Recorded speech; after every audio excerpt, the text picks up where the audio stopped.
في مدينة مزدحمة، كانت الدنيا كلها بتتكلم عن ممثل شاب مشهور جداً، صورته على كل إعلان، وصوته في كل إعلان تلفزيوني، والناس بتشوفه قدوة.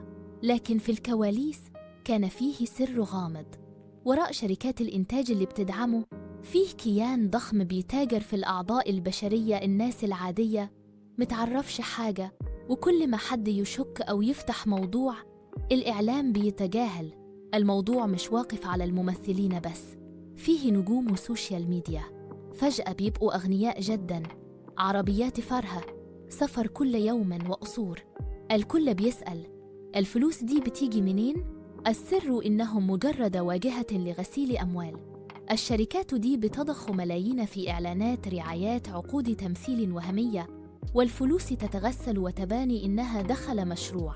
الأغرب إن كل ده كان بيحصل تحت أنظار المجتمع، لكن بذكاء. أي فضيحة تطلع بيتغطى عليها بسرعة بترند جديد أو بفضيحة مصطنعة عن نجم تاني، والناس من غير ما تحس بتشارك في التغطية دي بتعليقات، بجدال على السوشيال ميديا، وهم مش عارفين إنهم بيساعدوا في إخفاء الحقيقة. واحد من الصحفيين الشباب اكتشف الموضوع، بس تعرضوا لتهديد مباشر بين خيارين: يسكت ويحافظ على حياته، أو يتكلم ويخسر كل حاجة.